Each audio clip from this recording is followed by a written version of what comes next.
Today's date is June 4th, 1996. Survivor GeniaLitwok, maiden name Cohn. The interviewer is Susan Douglas, city, state, Manalapan, New Jersey, country, USA, language, English.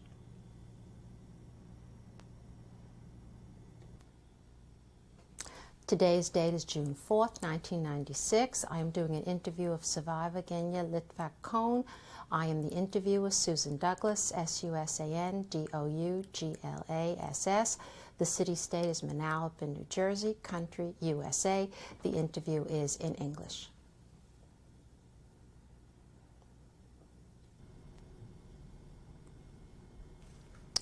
Please state your name and spell it. My name is Genia Litwok. It's GeniaKohnLitwok. When were you born? August 1st, 1927. How old are you now? 68. Where were you born? I was born in Lodz, Poland. Please spell that for us. Lodzpolnd. Okay. Please say the names of your parents and spell them. Israel and Eva Cohn. Please spell each name. Israeleva.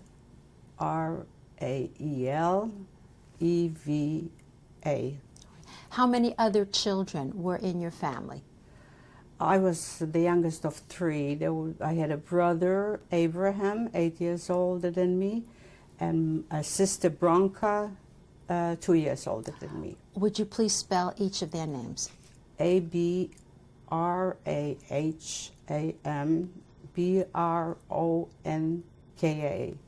And what are their birth dates? My brother would be November 11th, 1920. My sister is July 15th, 1925. What did your father do for a living? My father was a textile manufacturer. And what were the by textile manufacturers, what kind of textiles? Well, actually, they were making the yarn from which they make materials, textile. How large a business was it? How many people did he employ? The business has been in our family for 4 generations. Almost every uncle and grandfather I had, we were all in the same business, different places, but the same business. And how large? It was pretty large. It was a factory. Do you remember how many people your father employed? I don't. I really don't. But I remember where it was located. What was the relationship of location to where you lived? How far was it from where you lived? About 12 to 15 minutes walking distance. Okay. Did you go there often?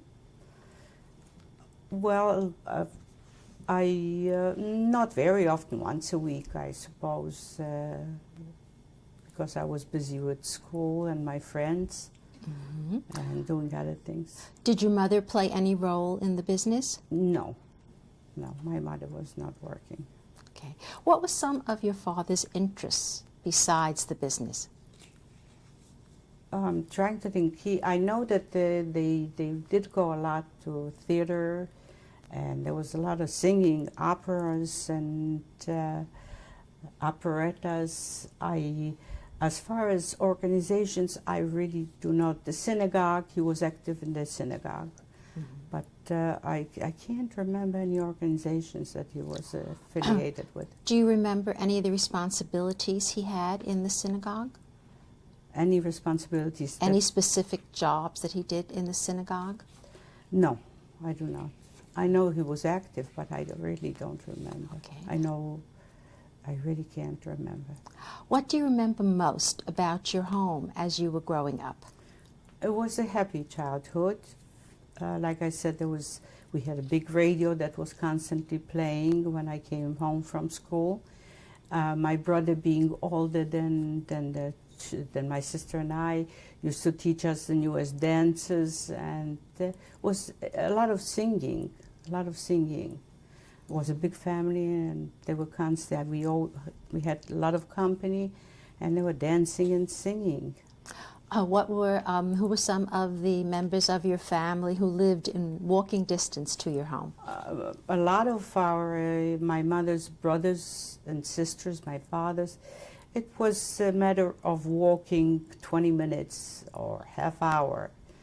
Grandmother lived 10 minutes away from us, grandmother and grandfather on one side, my mother's parents. My father's parents lived about half hour away from us. Okay. Did you have a telephone? There was a telephone in the business, and I have to remember the number, but in Polish. I do. Would you tell us the number? Okay, the number was 112 64. And could you translate that? 112.64. Okay. Was that typical for businesses to have phones in Lodz? Depending on the business. This obviously was a larger, it was a factory, so that they had to have a telephone. I don't think, we did not have a telephone at home. How many rooms did your apartment have? It was 4 rooms and a kitchen.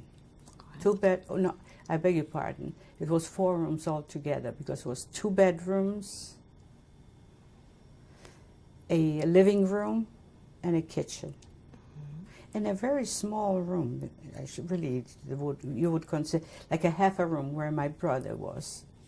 I shared a room with my sister. Okay. And how many floors were in your apartment house? 4 or 5. And which floor was your apartment on? I beg your pardon? And what floor was your apartment on? Ground floor. You're on the ground floor. Okay. And did each apartment have a bathroom? Ours did. This was a fairly new neighborhood, so I suppose that they did. What do you mean by fairly new? Well, it was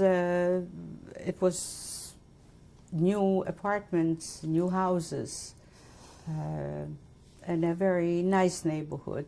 So fairly, I could not tell you how old the building was, but it was fairly new and had bathrooms. Okay. How would you describe the religious life of your family? How would you describe the religious life of your family? Traditional, conservative, leaning toward Orthodox. Okay. How did your family observe the Sabbath? The Sabbath. Holidays, the Sabbath. We had Friday night. My father came Friday early, and we had a traditional dinner Friday. And Saturday he did not go to work, and he went to the synagogue. My brother usually went with him, my mother and I, we used to go, but not stay all the time. And the holidays were observed all the time, and it was kosher. We were kosher. What was your favorite Jewish holiday? Passover. Why was that your favorite? Because we used to have that holiday was in my grandmother's house, who had I remember, very long, it was called the salon, very long, and all uncles and aunts and cousins used to come in, and it was like at least 40 people. And we all went to grandmother to celebrate Passover Seder. Okay. And how did you celebrate Rosh Hashanah? Rosh Hashanah, we celebrated we had dinner, we went to synagogue, we met our families because we belonged to the same synagogues. And Rosh Hashanah was a little bit, it's a solemn holiday. It's not like Passover where it's a very happy holiday. What was the name of the synagogue that you and your family I do not did? remember. Okay. I only remember one synagogue that my father did go to. It was called the German synagogue. This neighborhood we lived in had a German high school. It was really a German neighborhood. And that synagogue was the nicest and the oldest in Lodz. It was a very, very beautiful synagogue, and was one of the first ones that's when the Germans took over, that they started to burn, but they burned it very slowly, not at once, but for weeks there was just smoke coming out of the chimney very slowly until they burned it to the ground. That synagogue, I used to go to the synagogue with my school on not on the holidays, on some occasions, national holidays, like Polish holidays. You know, that we had uniforms and we all used to go and visit the synagogue. It was a magnificent synagogue. Okay. Do you remember your brother's bar mitzvah? Your brother's bar mitzvah? Do you remember anything about it? No, since he was 8 years older. I was 4, 5. I really don't. Okay. I know that he had one, but I don't remember. All right. How did your family spend the summer vacations? We used to go away. My mother, sister, and me, we used to go away for about 8 weeks, and our father and my brother used to come and for weekends, but weekends, not Sunday, Friday and Saturday. Then Sunday morning they went back to Lodz. Okay. Where did you go to spend these vacations? The last one that I remember that caught us just before the beginning of the war was Włodzimierzów, but I can't spell it for you. How far would that be from Lodz? That would be with a train about an hour and a half. I have to really think back in memory. Did many people from Lodz go to this location Yes, for their summer? They did. We used to go with my grandmother and mother, just my sister and I, to Krynica, which was known like a kurort for, you know, where baths, like a spa. But then we only went for 2 weeks, and then we came back. My father and my brother did not. Okay. And what were some of the other activities that you and your sister would do during the summer when you were away on vacation? In the summertime? Summer, right. Swimming and playing volleyball, flirting with little boys. Okay. You've mentioned your grandparents. What other family relatives were close to you as you were growing up besides your grandparents? My uncles and aunts and cousins. Not too many cousins because they were fairly young, but some we were very close. Friday night they would come for dinner, some of them to us, or we would go to their houses for dinner, for the Shabbat dinner. In your opinion, how did Jews in Lodz get along with the rest of the community as you were growing up? Very well, very well. My mother had a lot of friends and neighbors in that building, in the apartment house, and a lot of them were Volksdeutsche, which were Germans living in Poland. And they got along fine. I could see them when I came from school, drinking tea and going into each other's homes. There was no difficulty. Were there many Jewish families living in the apartment house that you lived in? In the apartment, I think there were 9. And how many families lived all together? There were 30-some. I don't recall. Okay. Let's talk about your education. Where did you go to school? I went to public school. I went to kindergarten when I was little. Then I went to public school.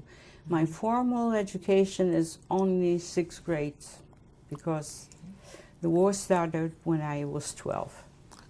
And this public school you went to, do you remember a name or an address? I remember the street, Gdańska. Could you spell that, please? Gdańska,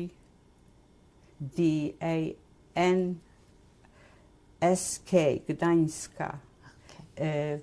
Gdańska 90. Okay.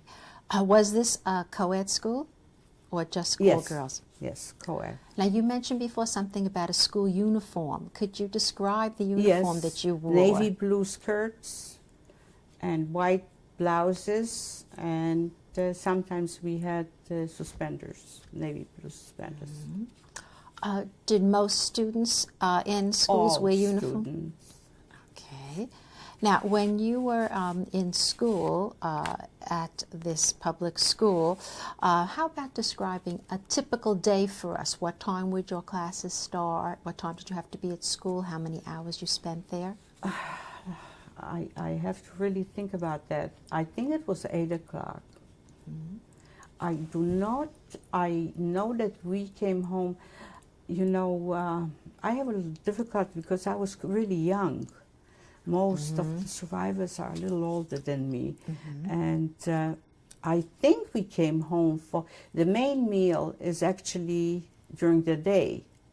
I believe that we came home for an hour and then we went back. I'm not positive about this.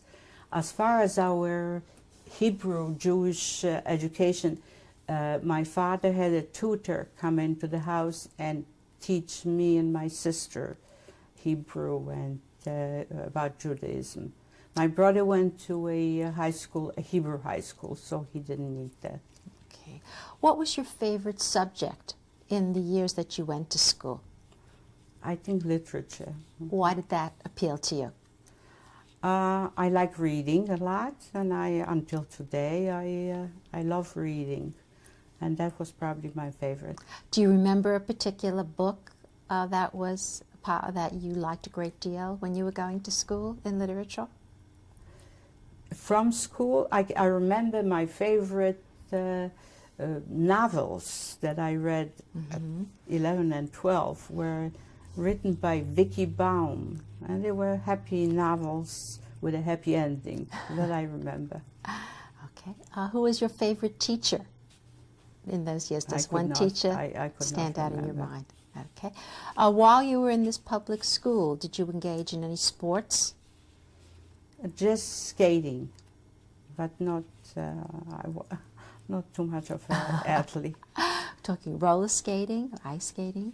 Ice skating. Ice skating, okay. Where did you go ice skating? Not too far away from, I went with my sister and the mother. Our brother was a hockey player, so for his school. So he would teach us. We didn't have an instructor. He was teach us. And I was a little clumsy. My sister was much better. So it was maybe 20 minutes away from home. How many days a week did you... It was a park, I remember. Okay. How many days a week did you go to school? 5 days. During the time you were at school, did you belong to any clubs? Yes, I belonged to a little club that was for young teenagers, starting with 9 actually, up to about 12. It was from a newspaper, like New York Times would have a little magazine for children. And there was a lady that was called Tiotia Marisha, which is Aunt Marisha. And she was reading stories to us and giving us different assignments. But there was no one, I think 12 was probably the oldest. It was just for little kids to come in and spend some time. Who sponsored this club? The newspaper. Do you remember the name of the newspaper? Yes, Głos Poranny, which is voice in the morning. Okay. What did you and your friends do for fun after school? After school, what did we do for fun? We played, there was a big yard in our where we lived. We played ball. I wasn't very good at that. We went to movies. We were allowed to go to the movies, and but not too often. I believe it was once a week that we were allowed to go when I was 12. But my brother, who was already working for my father, used to give me a little money, and I would go in. And once I was really punished because the movie was very sad, and I cried. And when I came home, my mother saw my eyes were swollen, and she said, "Did you go and see that movie?" And I admitted that I did. She said, "Well, don't go again." But I loved that movie. It was a Polish movie, and it was very sad, and I loved it. And I asked my brother, he gave me the money, and I went. And when I came back, my mother said, "You went to see this movie again." And I remember that I was punished, not beaten, but I was punished that I could not go and visit my friends for a week. Do you remember the name of this movie? Of that movie? Yes. Znachor, which means actually not a doctor, not an MD, but I can't think of the word in English. If you don't have the degree of MD and you practice medicine, what would that, Like an intern? No. Without license. Somebody that's just knowledgeable and helps people, So it was a very sad movie because this man was actually a doctor, but he had amnesia. And he then he didn't know who he was, and it was very sad. I cried a lot. Do you remember seeing any American movies before the war? I have seen a lot of Fred Astaire and Ginger Rogers, and I saw, my favorite movie was Little Lord Fauntleroy. I can't pronounce it, yes. In Polish, it was Mały Gentleman. And I love that movie, yes. What appealed to you about that movie? I can't tell you specifically. The story, I suppose. Okay. During this period of time when you were going to school, did you take any dancing lessons? Yes, I did. What did you take? I took tap. Was this a happy event in your life? Well, I tried. Okay. Where did you take the lessons? In a dancing school. My sister used to take ballet, but I took tap. How many years did you take tap dancing? I think it was 2 years. As much as I can recall. Okay. Was there ever a dance recital while you were taking the lessons? Just for parents, nothing major that we went someplace to. No, absolutely not. Okay. During the years you were going to school, did you experience any anti-Semitism in school or in your community? I have to admit that no. Living in the neighborhood I lived, and I was shielded, I guess. I really don't. Nobody called me a name that I can. My sister claims that she's a little older and she remembers more, but I don't really remember being called Jew or anything. I don't. What did you and your family know about Hitler before 1939? Well, in 1938 we had this big radio that looks like an old television set. And the name of the radio was Philips. I remember that. My parents sitting and listening to Hitler taking over Austria, a part of Austria. And there was a lot of shouting, "Hi Hitler," and my parents were sitting very close to the radio and listening to that. That was my first recollection of knowing that something is going on. Were you aware of Kristallnacht in Germany in 1938? Yes. How did you become aware of that event? Because of the radio, I suppose. Or my father heard it someplace and came home. Exactly, I cannot tell you. Probably when he came home and he heard about it, there were a lot of German Jews in 1938 that came into our town. Did you have contact with any of these German Jews? Yes, we did. Who? As a matter of fact, there was a young girl, my sister's age, that came to live with us for a few months. Her father went to the United States, and she had to wait for papers, and she lived with us, and she went to school from our home, and I think she lived with us 6 or 7 months. I don't. Do you remember her name? Mala. Could you spell that? M-A-L-A. Do you remember I don't remember her last name. Okay. I wish I could. What was your reaction when you became aware of the treatment of Jews in Germany, either through contact with Mala or what you heard on the radio? I was 11 in 1938. Do you remember having any fears or feelings? I know that my parents were very upset. but I was a 11-year-old girl. And what I was thinking of is, what am I going to do next, tomorrow, and what am I going to wear to school? I don't think that I was sensitive enough at 11.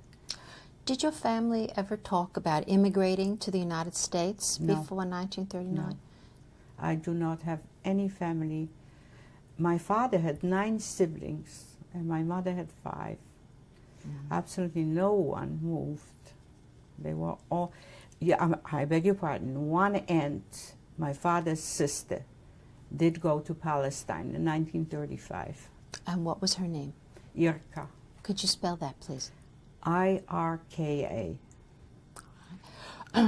When did you become aware of the danger of war in 1939? In 1939, we were still in the country the end of August when we were told that we have to come home because the war started September 1st.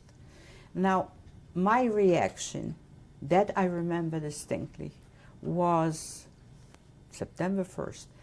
Good, I won't have to go to school. And I never regretted anything in my life as much as I regretted that thought. Okay.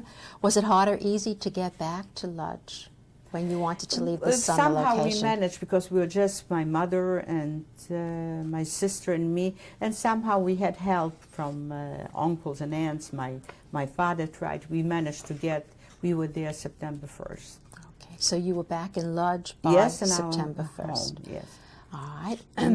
And what do you remember about the invasion? What happened next is, I don't know for what reason, but it seems that all men decided that they're going to just leave. That maybe the Polish army, I really don't know why, but they're going to leave and see what will happen. We will have just women and children. And it wasn't the Poles, it was the Jews that really went. But a few days later they came back. They came back September 3rd. Germany took over my hometown of Lodz, which took exactly 2 days for them to take it over. Now my brother, who was 20, my parents, again, for some reason, thought that he would be safer in Warsaw, which is the capital of Poland, and by smuggling him out, paying a lot of money, he went to Warsaw, where my mother had a brother with a family living there, and that's where he stayed, and he died in the Warsaw Uprising. Now, do you remember the any fighting going on? Do you remember bombs being dropped or any shooting? I remember When the that the planes going over and bombing, a little bit of bombing, but they didn't bomb our streets, so I didn't. But we all went to the basement. There was no shelter.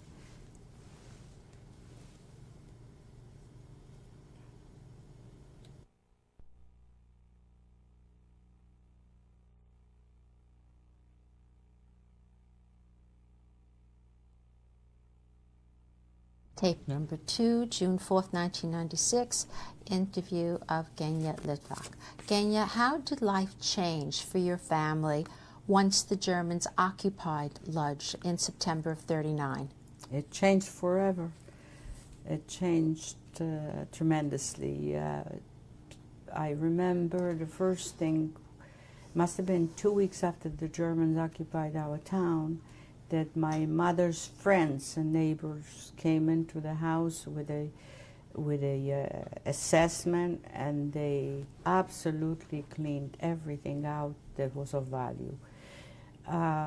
Any silver, any cut glass, anything that was of value, which was the biggest shock. I was watching it and I couldn't believe it. These were friends that my mother used to have tea with and talk to, and they completely changed. They became Germans, not only 100%, but 1,000%. I mean, they're no more. They just cleaned everything out. Any good linens, everything that was of value. And my mother had to we watched because he was watching, the assessment was watching while they took everything. The only thing they couldn't take, or did they take this, was the rug, I think. And they left us the furniture, and but the candelabras that my mother used to light Friday night, and things that were in the family for a long time was gone. Mm-hmm. What happened to your father's business? My father's business was taken over by the Germans, and since the man that was supposed to be in charge of it had no knowledge of the textile factories, my father was allowed to come in and teach him, but he was teaching him, and at the same time my father had to sweep the floors of this factory. Of course, anybody that was Jewish was out, and it became just Poles and Volksdeutsche Germans that were working now in there. How did you get food during this time? How did we get food during this time? Get food. Food. Oh, at that time we could still, when we were in our own house, we could still get the food. We also had some Poles that were friends, and they would bring us some extra ones. There was no ration. This was the very beginning, just a few weeks that the Germans took over. And what happened to your school? I did not go to school anymore because they just closed up anything. They didn't close the school for the Polish and German children, but the Jews, especially, our neighborhood was taken over almost immediately. I believe it was like 4 weeks or 5 weeks. I really don't. And they just told us to get out, and they came in and they said to my father, they gave him 15 minutes to empty, to take whatever he wants to, and we have to be resettled. And my father, being in a state of shock, took just me, my sister, my mother, and an alarm clock. And at that point they took us to really a slum area that later was to be known as the Lodge Ghetto, and gave us one room. We shared the bathroom with many families. Mm-hmm. And this was our home for the next 4 years, 4.5 years. Okay. One room, very small one too. Were you wearing any armbands at this point? If I recall correctly, I think at that time they started with the yellow stars when we were in the ghetto. Once you... It wasn't a ghetto yet, excuse me. Mm-hmm. It was not a ghetto yet, but they were just pushing people into that place. When your family was removed to the area that then becomes the Lodge Ghetto, did your father consider going into hiding or trying to escape to another location at that time? What was his reaction to the move? No, he couldn't. My father was well known, and because of the business that he was teaching that German how to take over, he was allowed to go into, because the factory was on a main street in Lodz, Piotrkowska, which was the main street. So he had a green band, and he was allowed to come in. And at one point they told him that he can take 2 beds and something, because we had absolutely nothing, a chest of drawers or something. And I do remember my parents discussing it in the evening, and my father, who was a big optimist, said, I am not going to take anything, because if we go back, it'll be broken up, they'll just throw out the bedroom set. But finally my mother talked him into it, and he took the 2 beds that my sister and I slept in from the girls from our room. And he was allowed with a push cart to bring it himself to the to that one room. When you and your family were moved in October of 39, Yes. were other families being moved Yes, in that sure. area too? Yes, the ones first, the good neighborhoods went. They emptied the good neighborhoods of Jews, and then slowly, all of the Jews. Were any of your family relocated to the ghetto area? Sure. Were they living near you? Yes, because the Did you ghetto have was contact? just a small area. They did. Did you have contact with them, with your other members of your family? Did we have? Contact with other Yes, members of of your course. family? Yes, we were allowed. There was no curfew yet, and we were allowed to go. But there was a certain curfew, if I remember. I don't remember if it was 9 o'clock, but soon there was like 5 o'clock curfew. During this time when you were relocated to the ghetto, were you in contact with your brother in Warsaw? We only heard from the man that took him to Warsaw, because they already started over there too. We did not have direct contact with our uncle or my brother, no. This man that smuggled him to Warsaw came and said that he is in my uncle's home. That's about it. Once you got into the ghetto, what type of jobs did you and your family have? Well, everyone had to work. Me being young, they created a factory which was like knitting and crocheting for young children. What we were doing is making lace tablecloth on a round needle. We made sweaters, and I guess for pillows, crocheting for pillows. Not really important things, but something for the Germans. That changed when the Germans and when the Russian front came, which was 1943, I believe. At that point, it changed, and they made us knit hats and mittens and socks for the soldiers on the Russian front. Did you work in the same factory as any other member of your family? No. I was with the kids. My sister was with teenagers, and she was in a factory that was making rugs out of scraps of materials. And my father was, of all the things, in a lumber factory.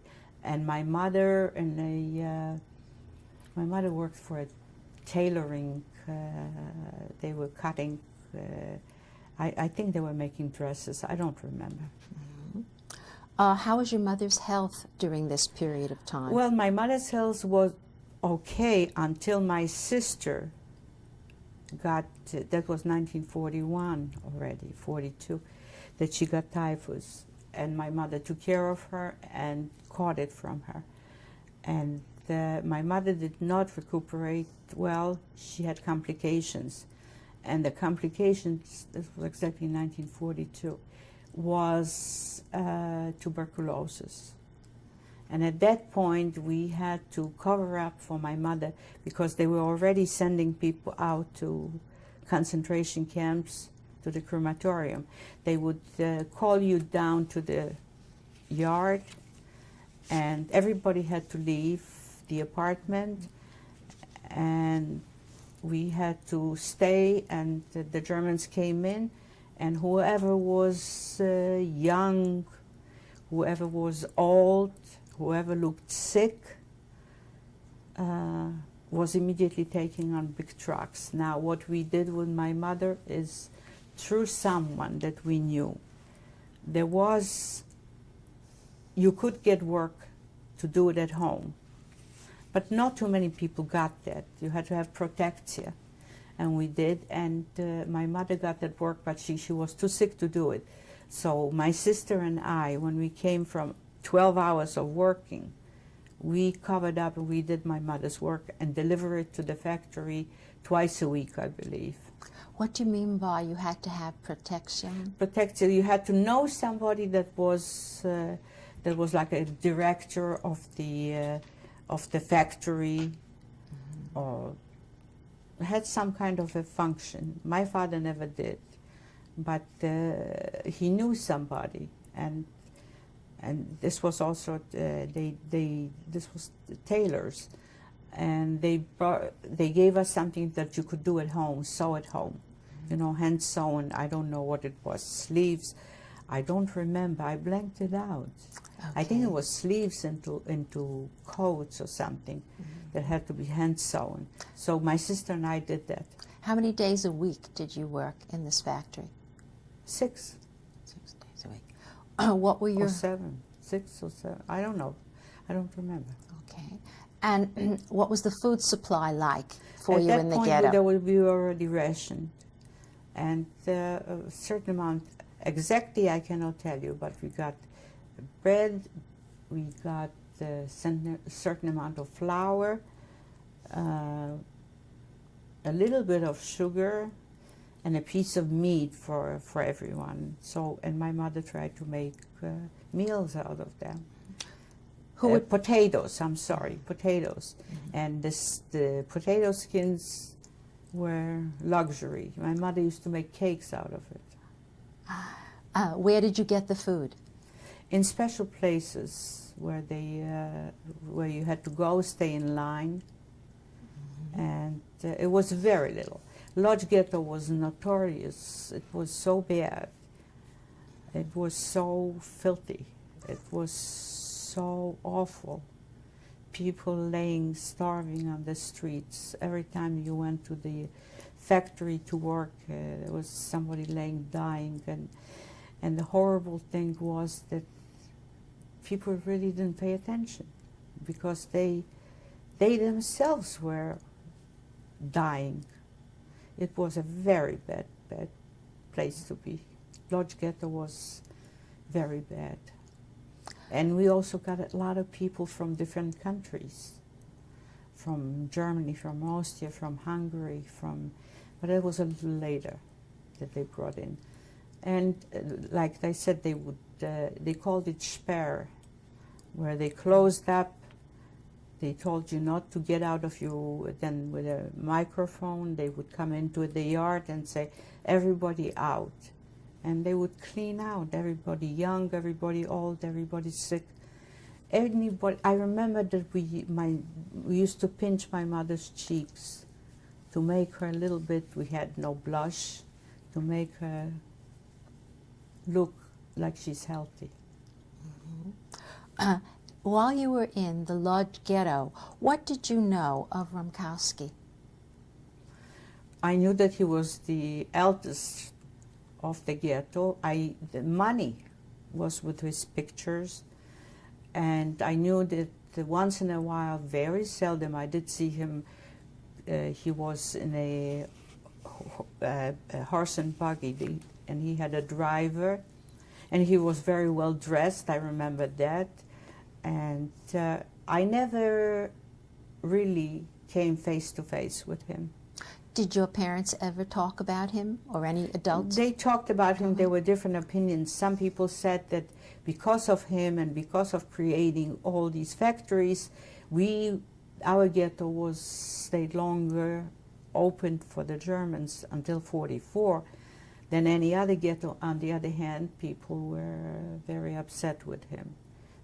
But in order to be on any kind of a position, you see, this is my feeling, private feeling, that if you had any kind of a position, you had to hurt somebody to give somebody else some more.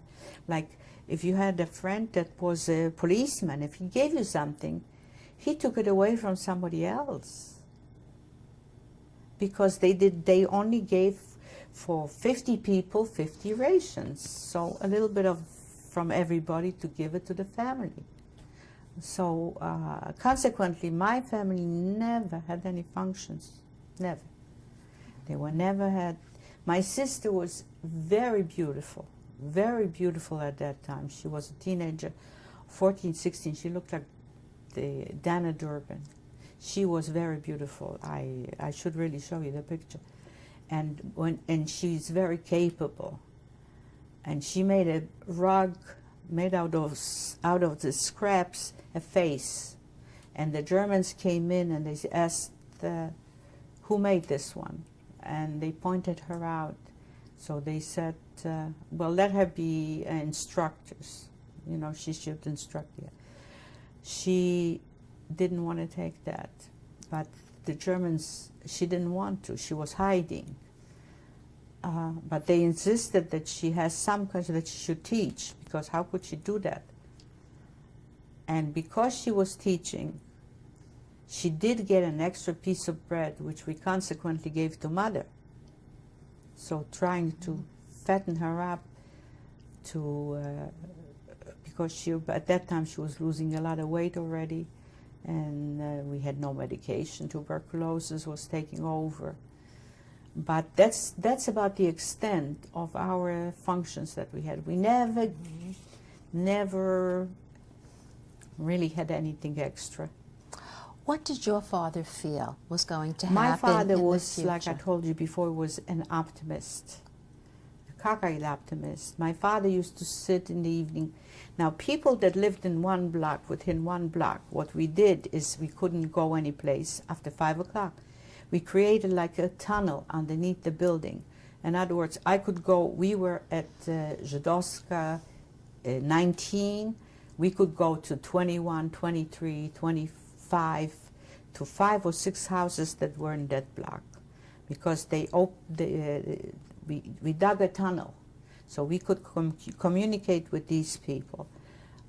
They would come in and listen to my father. I don't think that what my father was saying was true, but they were just listening, trying to hope against hope. And what was he saying? Well, he was saying that it has to end, it cannot be like that. He was mentioning that the world is not going to allow this to happen. Somehow we'll get out of it. I remember my father mentioning President Roosevelt, and people were listening, because we had no radios, we had no newspapers, and it was like coming to somebody and just listen, just to make you feel good, because I think these people probably realized we did not know. Maybe my parents knew, but certainly my sister and I did not know about concentration camps until we arrived in Auschwitz. I wasn't aware of that at all. I guess they might have known from other people, because nobody came in, nobody went out. And the ones that came in were Germans. But at that time we were already surrounded by electric barbed wire, so you could not go out, and the Poles were not too helpful, so we were locked in. And the people that came in from different countries, this was 42, 43, they did say something, but I guess that parents were shielding the children, and they did not. You have to remember that we were very young, and we worked 12 hours a day, and then you had something to eat, and I guess we went to sleep. Yes, we did have some teachers that were in the ghetto, and what they undertook was they had some books, and we would meet in that tunnel, and they would read to us and teach us literature and math a little bit. There was a school. I think the school was for the show, and there were some kids that went to school. I was not the lucky one, my sister neither. We did not go to the school. There was one school, but very few kids went. It was just like for a show. That was the very beginning, because then it was no more schools. But what knowledge we had was from teachers that were willing to teach us just from some books that they had or what they remembered. Did people observe religion in the ghetto? Yes, because there was still calendars we had, and we knew when it was. But it was not, you could not observe on a Shabbat, because you had to go to work. So there was not, but we knew when the holidays were, and we tried to make the best of it. In what way were you able to observe the holidays? Well, Like Passover, for example. Passover, I really can't recall. I believe the first 2 years we had matzahs. The Shabbat was that when we came from work, my mother had that cake made out of potato peel. That was the festivity. You didn't go any place. Men did pray, but again, in that they between themselves in that tunnel, not in the rooms, or from one house. That one house, I don't know how. I think there were only two floors, maybe three. I don't know. You mentioned that your mother's health was poor, that she was suffering from tuberculosis. Yes. At what point during the period of time in the ghetto does your mother pass on from this disease? May 1944. And where was she buried? She was buried already in a cemetery without even a marker. Not even a marker. There was a cemetery. Still was a cemetery, but they were just digging and throwing the corpses in. I have no idea if I would go back where it is. How did your father react to the loss of your mother? Very sadly. I mean, we was left with the two of us. It was already the beginning of the risk. A lot of people already went to Auschwitz. This is 1944. The ghetto was closed August 29th, and my mother died in May, so people were already being sent to concentration camps. And so we knew that just a matter of time, and we all going to, because it was announced that Ronkowski was sending out bulletins that today the 40,000 people, 20,000 people, 10,000 people will go. There was, in 1943, I was coming back from a factory, and unexpectedly, at random, they grabbed people on the street. And they grabbed me, and I was on a truck, and the truck was going to a certain place where there were about 12 trucks with people. Now, my sister had a boyfriend who was a medic, and with a Red Cross band. He was a medical student in Paris before the war, and so he became a medic, and he was allowed to go walk after 5 o'clock. And I called to someone that I saw walking to let him know that I'm on this truck, if they can get to him. And this man was nice enough, I don't know how but he did look him up, and he came, took me off the truck, and said, "You on your own." Now, in 1943, I was, how old was I? 14 and a half, 15 years. And this was already, it was closed. The curfew was on. And I had to go against the buildings and get home. And I don't know how I did it, but I did. And when I finally got to our room, I know that this was the first time I saw my father cry. Do you remember the name of this young man who helped you? Yes. What was his name? I spoke to him not long ago. He lives in Minneapolis. His name is Lolek Weingarten. Could you spell that? L-O-L-K-L-E-K. Weingarten, W-E-I-N-G-T-E-N.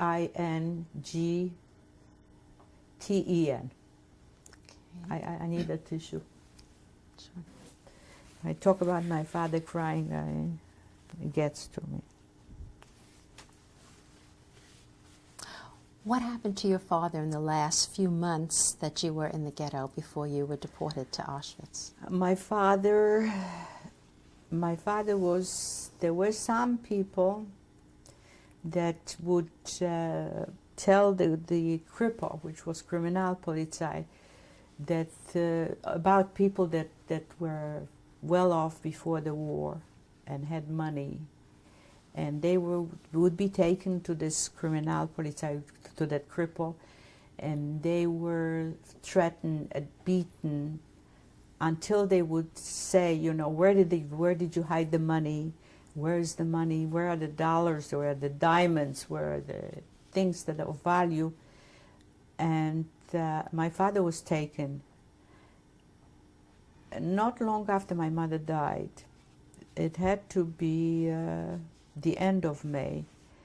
And he was there 19 days being beaten every single night.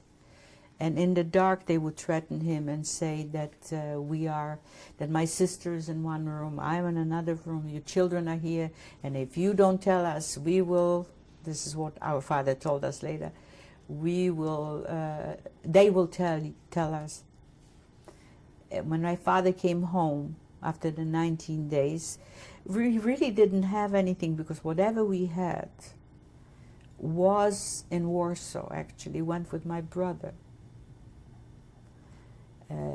Any jewelry that my mother had, and that was all in Warsaw. And it's still there, believe it or not. It's built into a wall that my uncle owned a apartment building, 3 floors. And I know the address, and the house is standing. It was not bombed, and as a matter of fact, I applied with my sister, because there's no one alive, to the Polish government. And one of these rooms has built-in money, dollars and diamonds from the whole family. So if anything happens to this house and it falls down, there'll be Treasure Island. You know, it's very sad, but you can't go and I have no idea, because I was never in his, I don't know which apartment belonged to him. But you know the house. I know the address, yes. We're applying again, because they said that the government is now going to honor American citizens that have property in Poland. Mm-hmm. So when my father came back from going back to that, his body was charcoal gray. I remember that I used to all night long put cold water, we had no ice, cold water compresses, and he was in terrible pain. And consequently, he was only 42, 43. Consequently, when we came to Auschwitz, if he undressed, he was immediately taken to the crematorium. There was... Okay. All right. Well,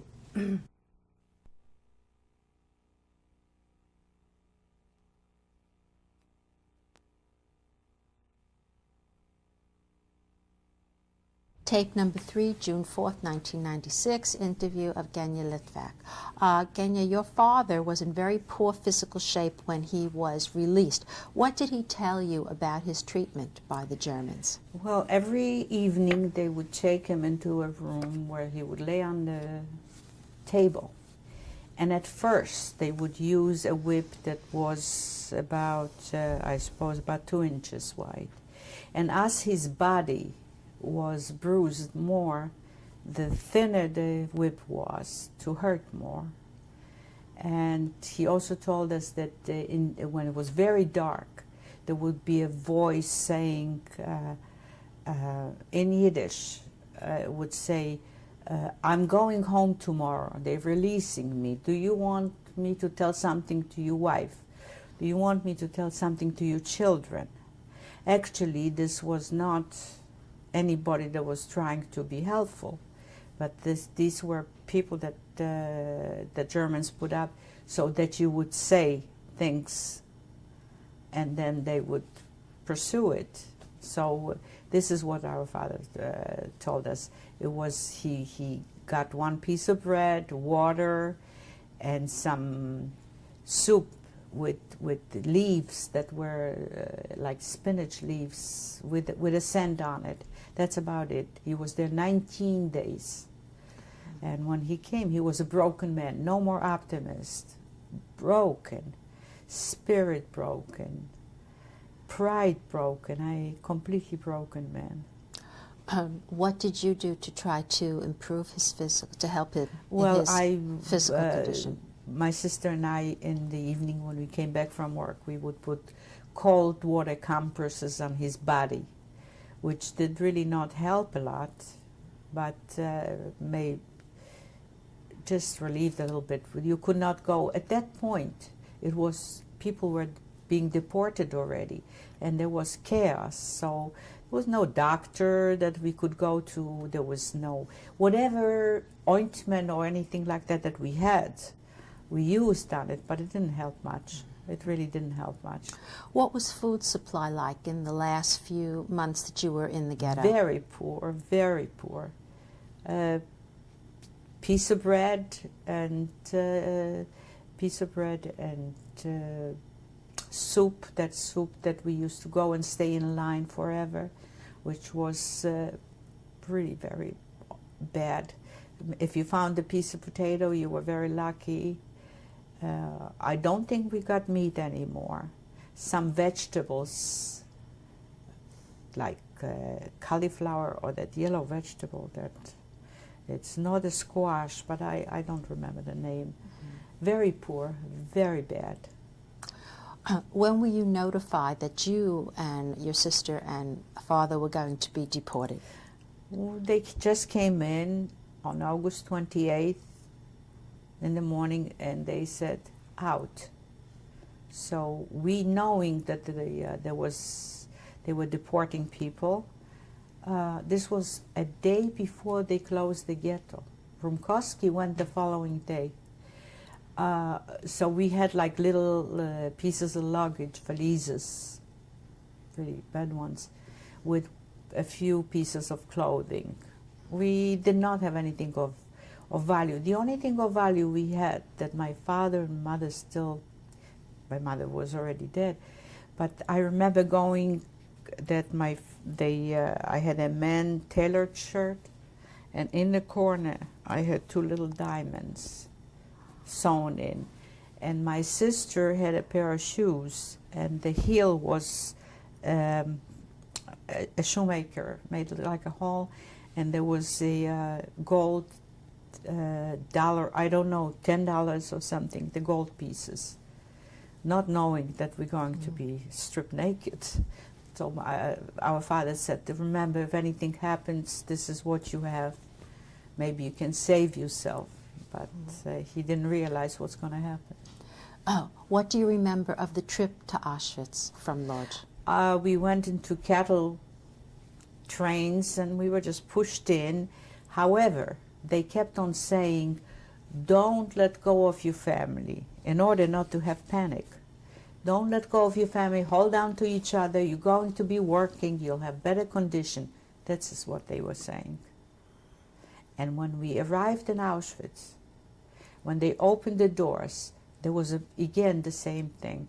Don't let go of your family, hold on to each other, you're going to be working. And it didn't take long, however, for them to come in, and the dogs all over the place, and the assessment, and as we approached the gate, above the gate, there was an orchestra of inmates playing. It was music, and the song was Beer Barrel Polka. I remember that. What were the people in the orchestra wearing? Do you remember? Do you remember what the people in the orchestra, what kind of clothes? Yes, they had the striped uniforms. Okay. Now, once you got into the gates of the camp, what happened then? Then they came in immediately, and they were there. They didn't have to come in. And all I could hear is left, right, left, right, left, right, separated men from women. And then we got a little bit further, and they separated all from young. Now remember, old was 40 or 38, depending how you looked.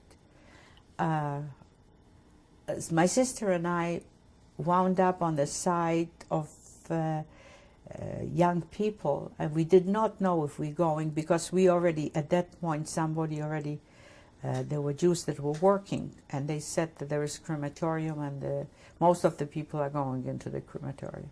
We did not know it, that we are on the side chosen to live. We had no idea. They told us to strip, to leave everything, and you go into a shower. So there goes whatever we had on the floor.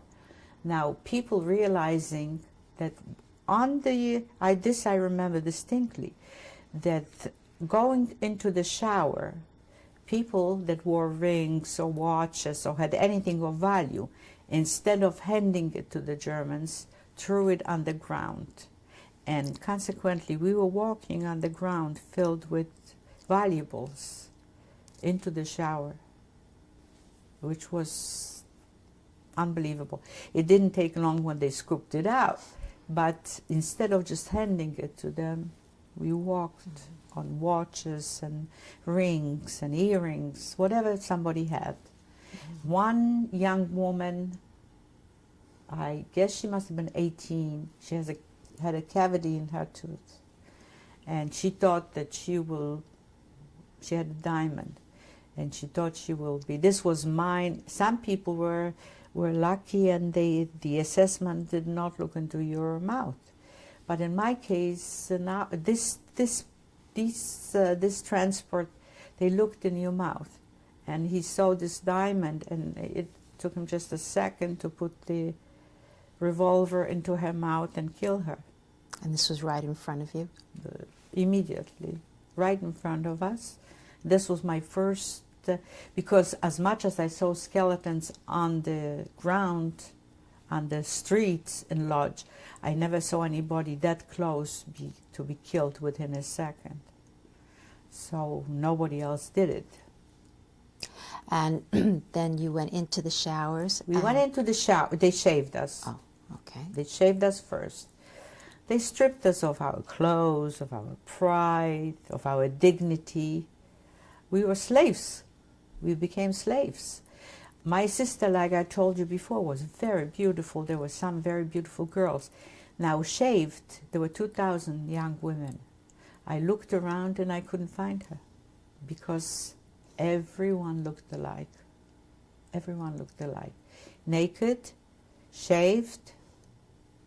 It was very difficult. Of course, I did recognize her after a while, but it was difficult, because you have to really realize how hard it is to look at a sea of women.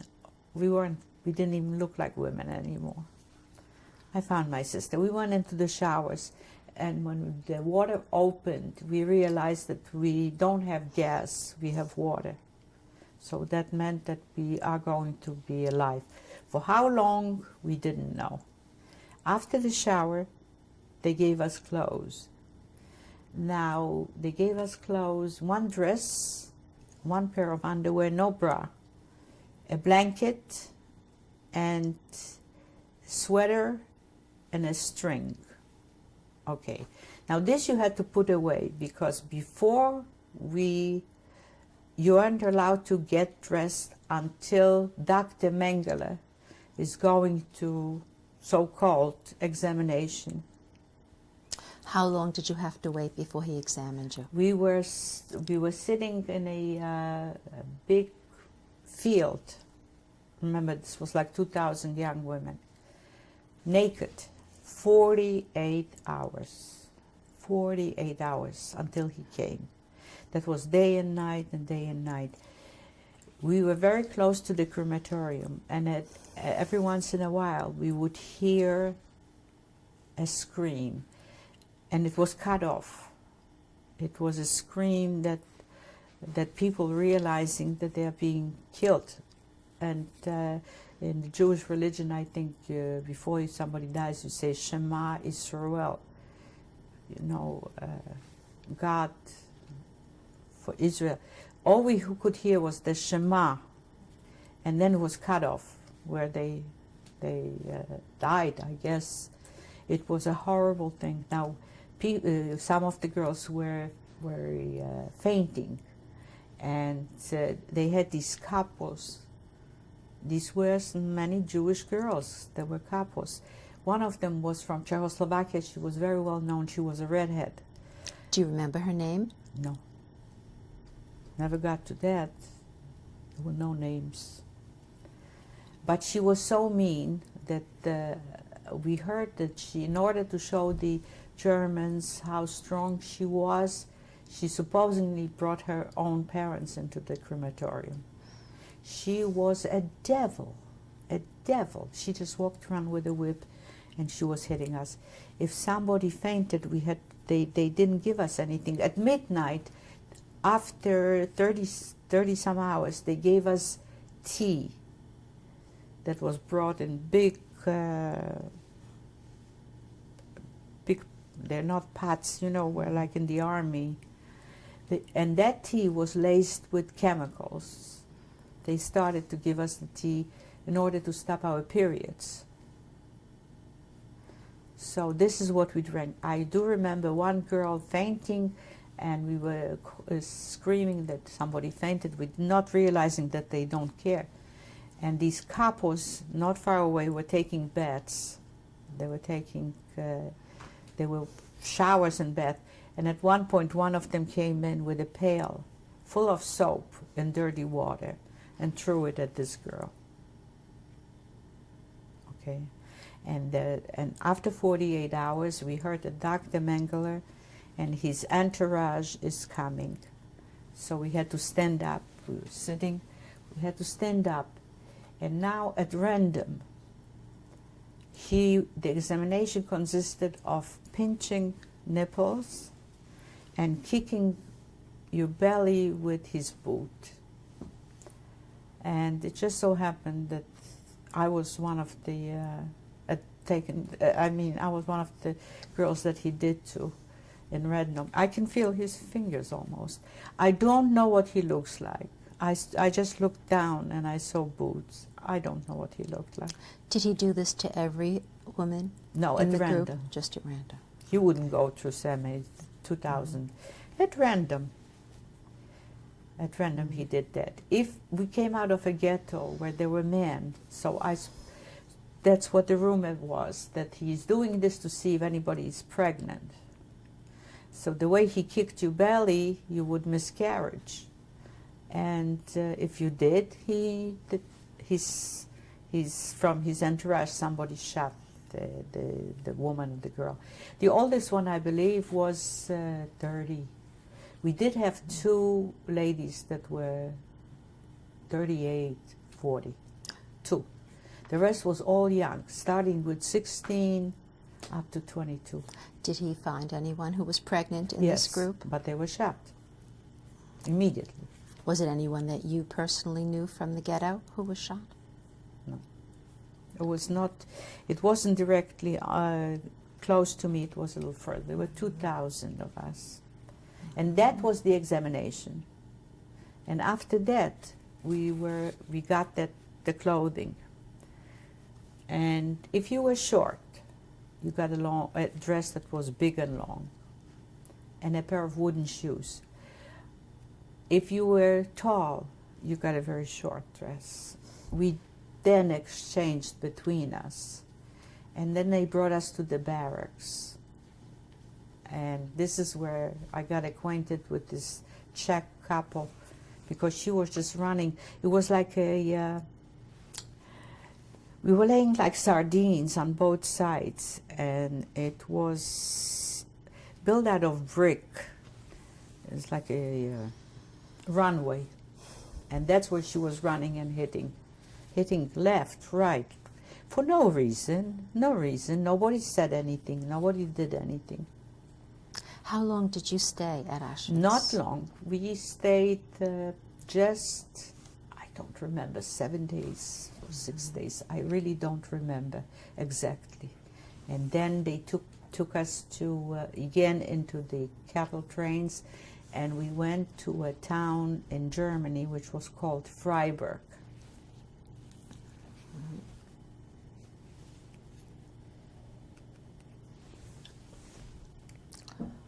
Could you spell that, the name of the town? F-R-E-I-B-E-R-G, Freiburg. And what happened once the train reached Freiburg?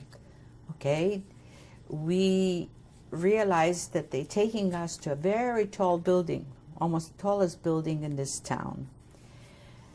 And we were living on the top floor.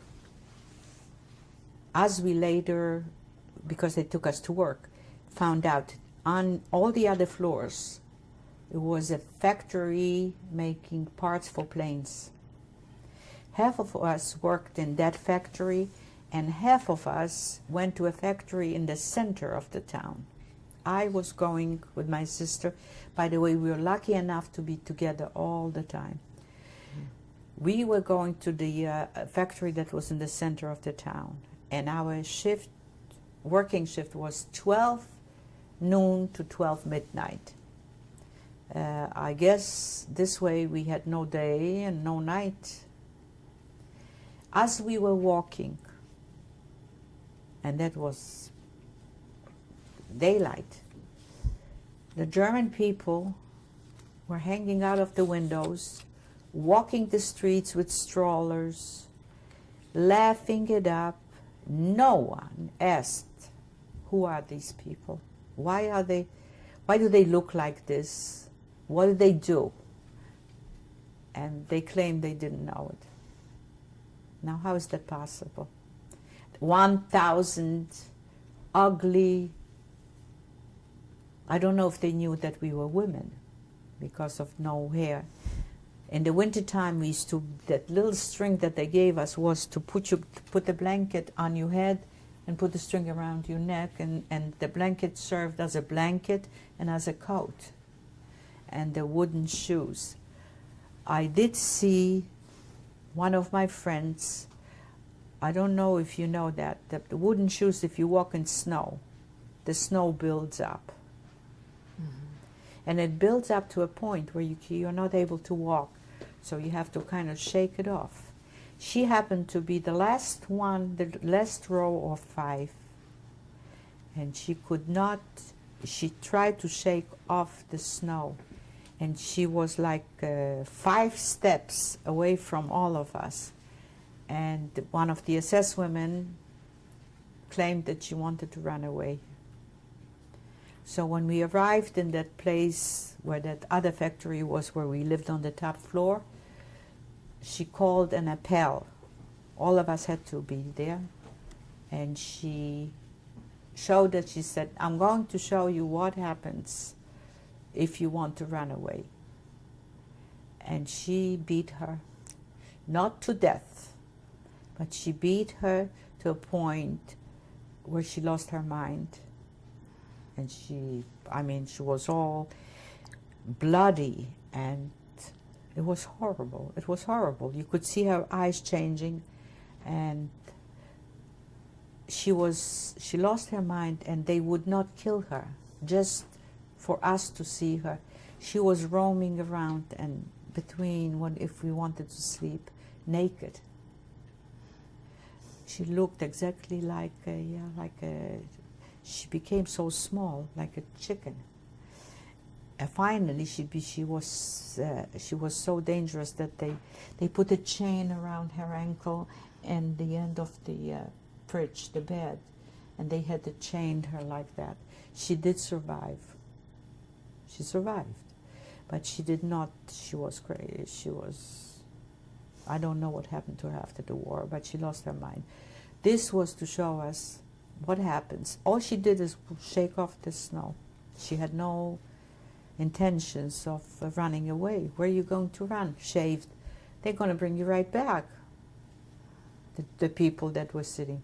They were bombing, you see, Freiburg was very close to the very famous town of Dresden, where they make china, Dresden dolls and china.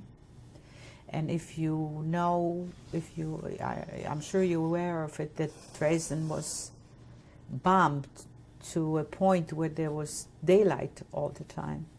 And since we are only 30 kilometers from that town, we heard the bombs flying, and we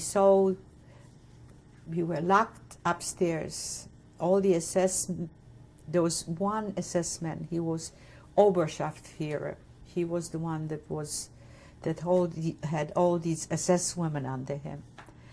And they all went to a shelter because the bombing was getting closer. And when we looked out of these windows, we saw women running to shelters. One of them left the carriage with a child and ran. Because it was only three floors, you could see it. And I think this was probably one of the happiest times of our life, because we knew that if they're going to kill us, it'll be either American or French or Russian or English. It's not going to be a German. So we danced the horror, and we sang. We wanted to die this way rather than die by their hands. But they came back because they didn't bomb Freiburg, maybe a little bit. They were bombing over there. At this point, during the time that you were in Freiburg, did anyone show you an act of kindness that helped you survive this tough time in your life? I didn't hear Did anyone, while you were in Freiburg, did anyone show you an act of kindness that you think helped you to survive the tough times that you've just described? No, really not. The only thing that my sister, I worked at one machine, also making parts for planes, and she at the other. The foreman, who was a German, I would say he was 50 years old, he was a communist. So he used to come to my sister and make a fist like this and say, "Wir kämpfen, wir siegen." We are fighting and we're winning. And making a fist like that. So, in other words, the Russians were getting close. This is the information that we had. Did you have any other receive or hear any other information about the state of the war while you were in Freiburg? Well, we knew that from the bombing. This is why we were so happy, because the first time we heard bombing, that they must be close. They must be getting close. Now, we were 27 girls in one room, 4 in a twin bed, 2 this way and 2 this way, like sardines. But I do remember that stands out in my mind because the älteste, again, Stubenälteste, which means room oldest. She was not oldest in the age. She just became not a couple, but had a mother. This was one of the ladies that was 40, and a sister in the same room. And she was from Lodz, just like all of us. One day during the winter, she said, "Remember I told you that we got a sweater in Auschwitz?" And she said, "If anyone will make a pair of mittens from their sweater for my mother, I will give you an extra potato." Now, the 2 girls that my sister and I slept with are in Canada, Montreal, also 2 sisters. They decided that I am the youngest and my sister is very talented. So they took my back. I had sleeves in the sweater in the front. They ripped my back and had wool. And my sister in the factory, with the help of this foreman, had made like knitting needles. You know, she sharpened it, wood. And she made that pair of mittens for that. I walked around without this bag. I was so cold walking, and she never gave us anything. You never got any of the potatoes? Never gave us. That's why I said we really were victims. Never gave us an extra potato. By the way, she's here. This is a Jewish girl that we made these mittens for her mother, and She never gave us anything. She's here, but she's avoiding me. How long did you stay in Freiburg? We stayed in Freiburg until the Allies were coming from both sides. The Russians were coming, and the I'm not sure if it was the English army or the Americans. They were coming closer. So they just, one morning there was an appel again, and they said, grab your little whatever we had, a piece of bread, whatever, and back into the trains. And this is started this Death March. Okay. What month are we talking? This had to be March 45. Okay, so you were put into the cattle cars in March of 45, and where did the cattle cars, the cattle trains take you? They went to Czechoslovakia, to Czechoslovakia, different countries. I only know Czechoslovakia well because they stopped in Czechoslovakia. Most of the people died at that time because we had this, in this cattle car, we were one on top of the other, and at one point they only gave us like a spoon of sugar in 12 hours. That's all, one tablespoon of sugar, that was the nourishment. And when we stopped in Czechoslovakia, that's when the kindness of the Czechs we could see, because when the train stopped we stopped like for 2-3 days in the town of Pilsno, Pilsno.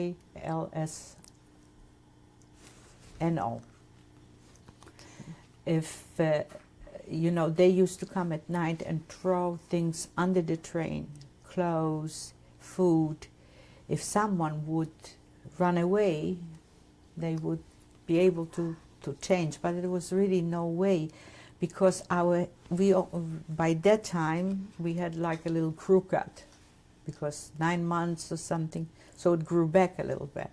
But I'm sure that if anyone could run away, the Czechs would keep us. They would not go back to the Germans, and like if you ran away in Germany or in Poland, they brought you right back. Mm-hmm. So, did anyone try to run away from the trains that you know not of? that I know of, but it was very sad.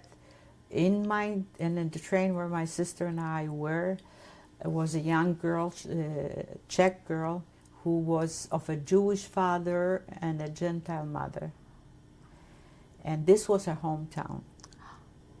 This was her hometown, and the people that were coming, at one point when the SS wasn't watching, we let her go, the window was this big, but we let her go to that window, and she screamed her name. Her mother was free, her father was in a concentration camp. And the following day we saw far, far away a lady dressed, sorry, I'm getting goosebumps.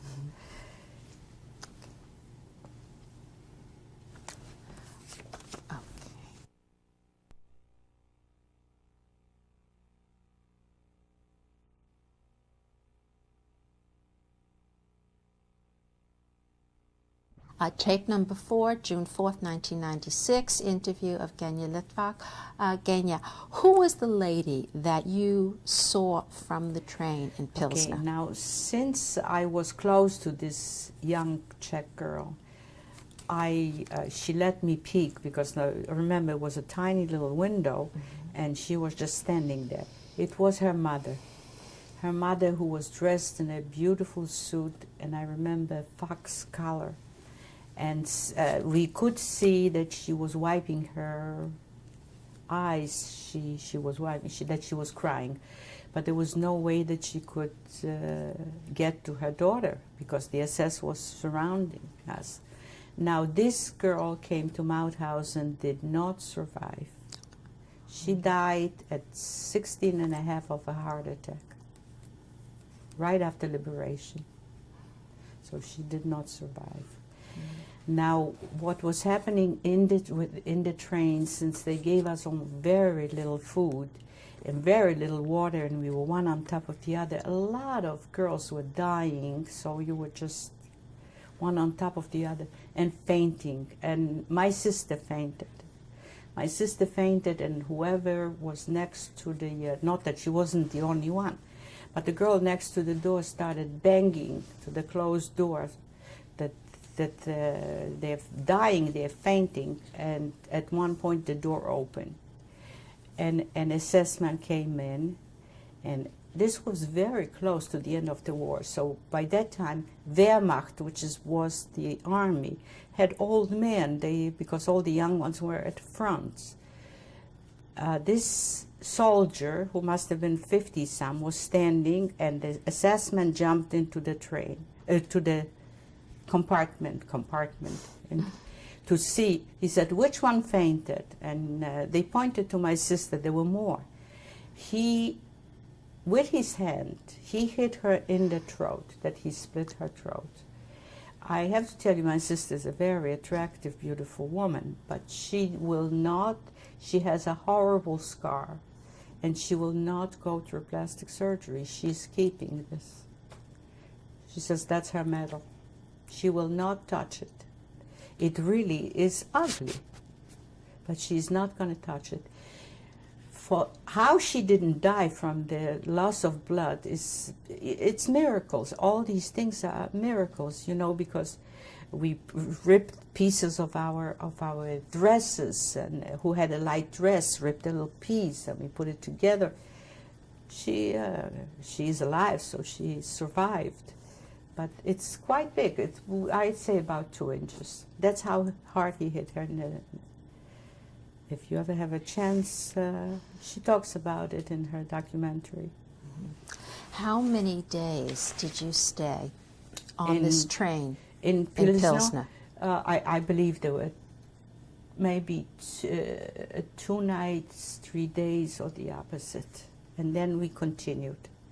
And where did you continue to? We continued. We wound up in Austria. In the camp Mauthausen. How many days would you say in total you were on this train?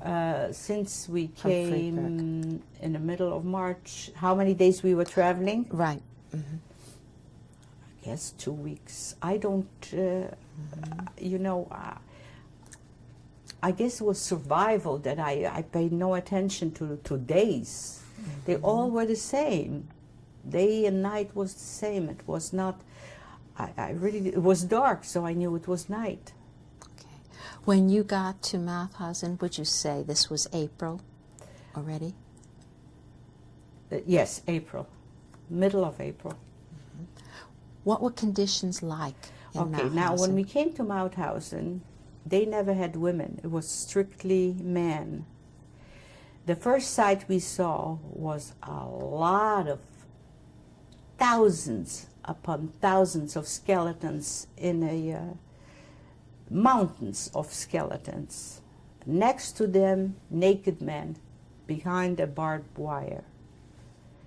These were the Jews. And when we came in, there were men walking around in navy blue uniforms, and these were Gentiles, political prisoners.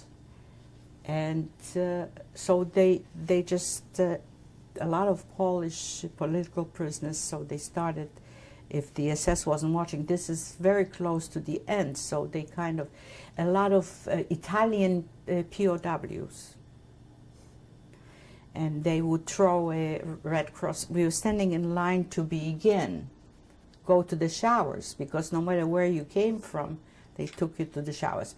They did not shave us this time, because I guess it was too late, but they just took us to the showers, and they had no dresses. So the same procedure, we got pajamas, men's pajamas. Now again, if you were tall, you got a small one. If you were short, you got the long one. But so while we were standing 5 in a row like that, these men in those blue uniforms tried to throw Red Cross packages on the, you know, and then we would share whoever grabbed it. But it wasn't so bad, because they really made an effort to give us something to eat.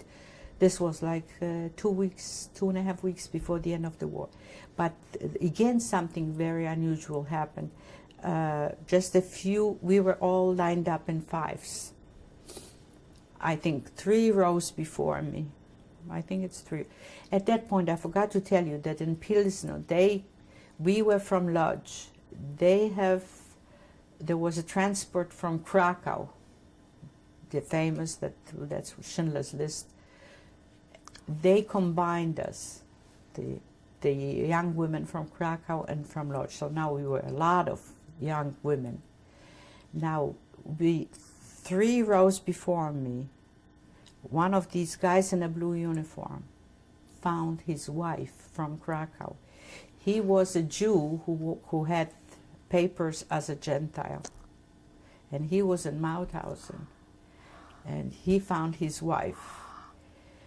It is actually, it's a sad story, because he took her out just for a minute or two because she had to be back in line. And then after the war, since he was not, he was much better off than any of the other Jewish guys. They were naked. And then they gave them these striped uniforms. When we were in a DP camp, he lived in town, had a little apartment with her. And in 1949, they were going from Linz to Salzburg to the festivals, which are very famous festivals in Salzburg. Festspiele, maybe you heard about that. They were killed in a car accident, the 2 of them. After going through Not the 2 of them, she did. And he was wounded. He was wounded. He was 1 year in the hospital. But she didn't, after all that. All right, let's go back to your first day at Mauthausen. After you were showered, where did you go? Again, to the barracks. Again, there's a barrack where everybody gets a little place on the ground, but there is no more capo beating us, because now this is the SS women were still there, but they were not as vicious as they were during the other times. They were not. They tried, I suppose they knew how bad that it's going to end, and if they're really mean, that they're going to have a better, that will get to them. So they try to be just a little bit nicer. As far as food is concerned, we got these Red Cross packages from these men and from the Germans. It wasn't as bad as when we were liberated, but it was bad enough too. Since we had nothing to eat for such a long time, there was peanut butter in the Red Cross packages, and jams and things that we haven't eaten for such a long time, that a lot of people had diarrhea. A lot of people got very sick. Very sick. Did that happen to you or your sister? I had my own problem with my gallbladder, which I forgot to mention to you. All right. In Freiburg, I was getting attacks, and I was very young. Gallbladder, I didn't know it was gallbladder. It was my right side on it, and I thought they would kill me because I was screaming. They didn't kill me, but they gave me morphine shots. And I think that by the end of these months, I must have been addicted. So you got morphine shots at Freiburg In Freiburg, yes. And now coming to Mauthausen, it was such a disarray. They did not. So I just screamed I could not eat. That's why I didn't have diarrhea, because I couldn't eat much. I mean, even a piece of bread would bring on an attack. So I did not have diarrhea. My sister luckily did not have diarrhea either. Now, during this period of time when you were in Mauthausen, were you able to get anything to give you relief for your gallbladder problem? No, and the This was like only 2.5 weeks. And I guess somebody up there likes me because I didn't get an attack. I got the attack when we were liberated. During this period of time when you no longer were getting morphine, did you have any withdrawal symptoms that you remember? Do I have any withdrawal symptoms since you weren't getting the morphine anymore? No, because when I started screaming, they would come and give it to me and put me in that, what was it called, where the sick people were. Okay, I blanked out for a moment. Infirmary. And then when I woke up, it's a wonderful feeling when you have this pain that is unbearable, and then you feel nice and warm, and the pain goes away. That's a morphine. That's fantastic, you know. How were you given this morphine? How often? How were you given it? How was it by administered? injection. By injection. And who gave you the injection? One of these medics. Was this a German medic or a Not prisoner who was a necessarily, medic? No, they were Jewish nurses, I suppose. They were not nurses. They made themselves nurses. But she gave it to me, my buttocks. And there was no shortage of something like that? Oh, there was a prisoners? shortage. I mean, I didn't get it every day or whenever I had an attack, and I was. I guess they didn't want. I many times I think, why didn't they just kill me? It was so many months before they. Maybe they had this in mind that they knew how bad that the Allies were coming. That maybe I'll say a good word for them. I have no idea why they didn't kill me. I have no idea, because why did she beat that girl until she was insane? All she did is shake the snow off her wooden shoes. I have no idea. It's just a matter of luck. I didn't do anything for it or against it. I was ready to die because the attacks were incredible. Remember, I was only 16. It started with 15, and that's very unusual to have, like I found out later, gallbladder with stones. So that was really very unusual. All right, let's go back to Mauthausen now. You have come out of the showers, you're in the barracks, and how long did you spend in Mauthausen before? Well, like I said, 2.5 weeks or so. We did not work. This was disarrayed already. We did not work. We just laid there. And we got whatever we got, but we had help from the Red Cross, from these guys, from the Red Cross packages. When were you liberated? May 5th. And who liberated you? Rainbow Division of the American Army. Okay. And say the total date. I'm sorry I interrupted you. That's okay. The whole date with the year. The Rainbow Division of the American Army. And the date that they liberated you. May 5th, 1945. Right.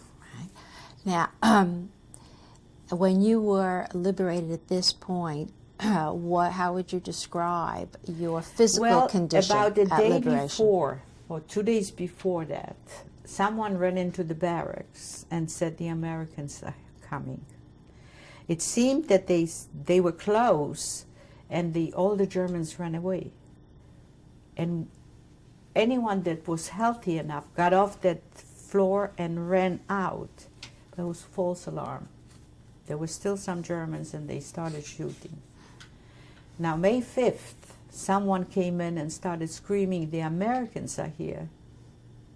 No one moved until we saw this magnificent face of an American soldier, more and more, and they were so good. They were so kind.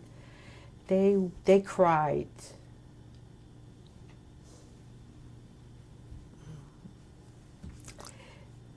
They were really touched. Do you feel, as you look back on all the time that you were in the camps, that being with your sister was a major factor in your survival? Psychologically, definitely, because I had something to hold on to. Definitely. What medical treatment were you given after liberation? Okay, now May 5th, I was okay, but I couldn't get off the floor because I had this pain, but not strong enough for me to really scream or like I did when I had the attack. But May 6th, there was an inspection. Doctors coming through the barracks, American doctors coming through the barracks with this high-ranking officer from the army, from the Rainbow Division, and some soldiers. And it just so happened that at that point, I was really in pain. And I was making noise, and they just kind of bent over me and spoke to each other and wrote something down. And I had no idea what they're doing, but 4 days later, now remember, we are already liberated. And now the army is giving us food galore, which was, first few days was a terrible mistake, because that's when the people got very sick, very sick. A lot of them died. They realized it. When the doctors came, they realized that's what happened, so they stopped it. And slowly, slowly, they fed us with dry food, cereals, so we would not have this problem. And after this inspection came through and they wrote something down, I believe it had to be 4 days later, an ambulance pulled up and 4 AMPs, American MPs, with a stretcher, came straight to me, picked me up. I was very like a kid. They picked me up and they took me into this ambulance, and my sister, who spoke just a little bit of English, they didn't even tell her. They said hospital, but they didn't tell her that they took me to a GI hospital where all the soldiers were. Now here I am with American GIs. I do not speak English. And the first doctor that comes to visit me, to talk to me about trying to find out what's happening, was Chinese. Now, I have never seen a Chinese man in my life. I have seen the film Good Earth by Pearl Buck. I know that, but I have never seen it. I was so frightened. I didn't know. I spoke German, I spoke Polish, and he spoke English. He realized that this is not, we are not communicating. So he went out and then he brought a doctor, a Jewish doctor. And that doctor spoke Yiddish. And I spoke half Yiddish, half German to him. I told them that I have these attacks, and they kept me for 2 weeks under observation. Needless to say, all the GIs came in to visit. I did not look like a woman, believe me. I had very thick black hair, crooked. I looked like a Japanese young girl. How much do you think you weighed at that time? I don't know, but I wasn't. I was very small. I am 5 feet, and I was shrunken. I really looked with this little crew cut. As a matter of fact, Ziggy will tell you when he met me, he thought I was Japanese. With that crew cut, it was, everybody could part their hair already because it was soft. Mine was hard like a porcupine. So they came to visit me into this room, not because I was a woman or something, but they realized that I was in a concentration camp, and they were very kind to me. But I cried all the time because I wanted to go back to my sister. So they realized that I must go back to my sister, between my people. And at that time, they diagnosed my gallbladder and gallstones. And they brought me back to camp. And I came.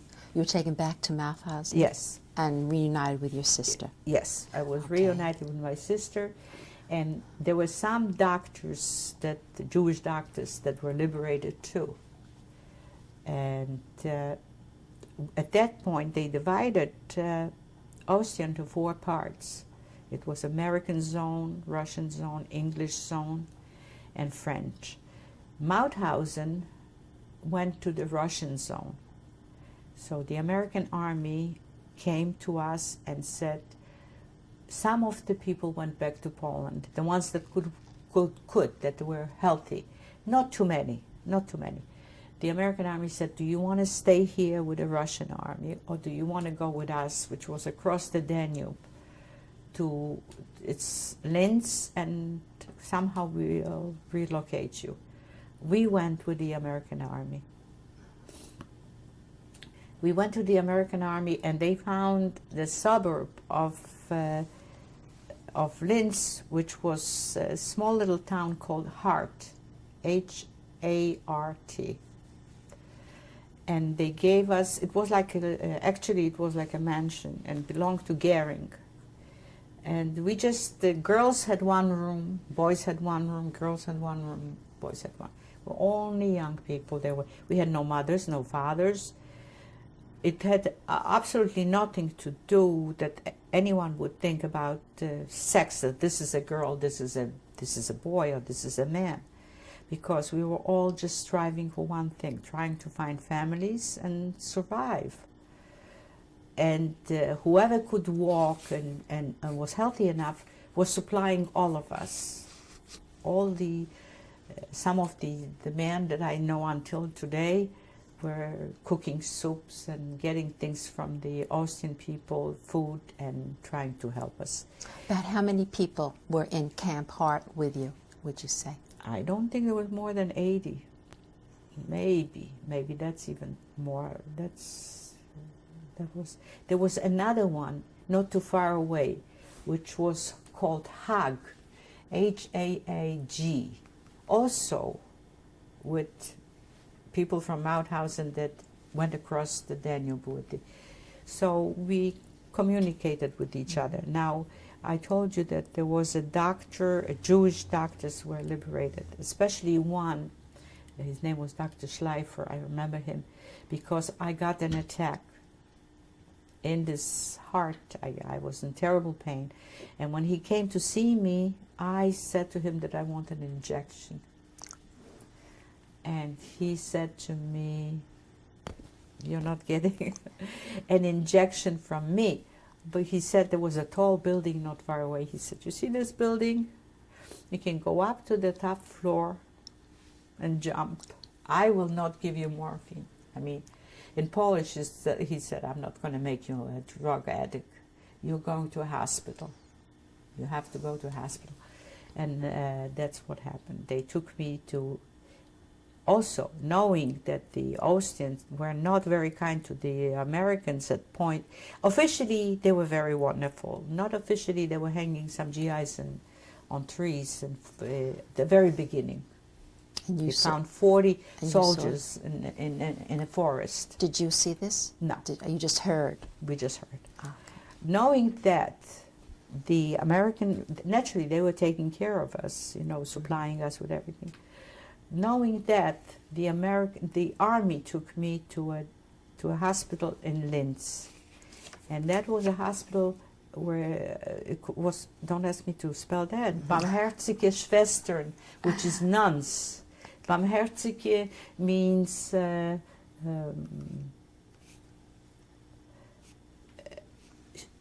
holy, almost holy, sisters.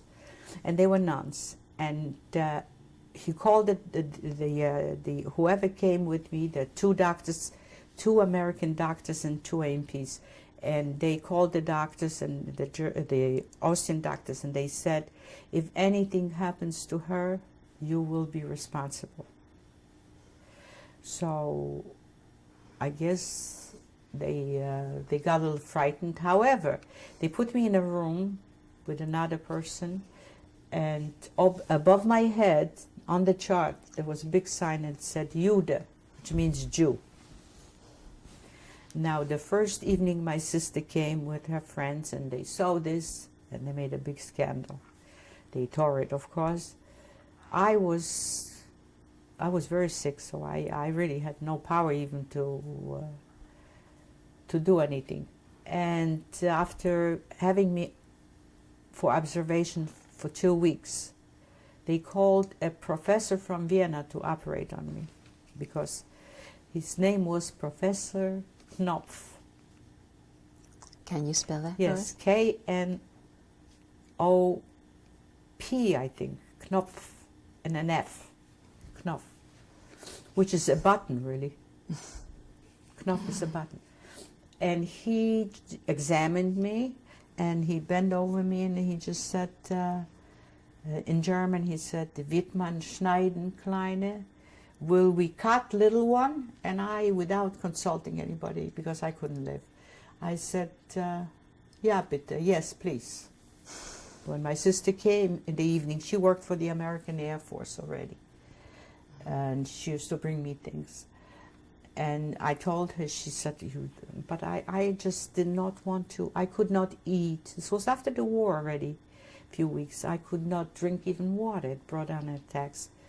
So I did go through the operation, and it was successful. However, I did not heal.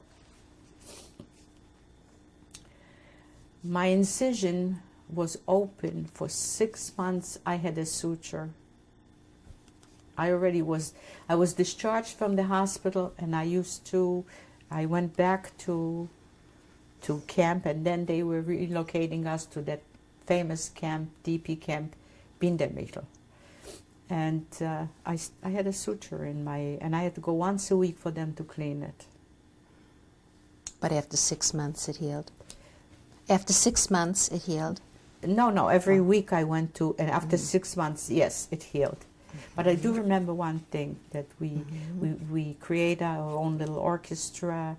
We were just youngsters, and singing and with dancing, that I finally got a little white blouse. And I had a skirt made out of an American army blanket, cut on a bias.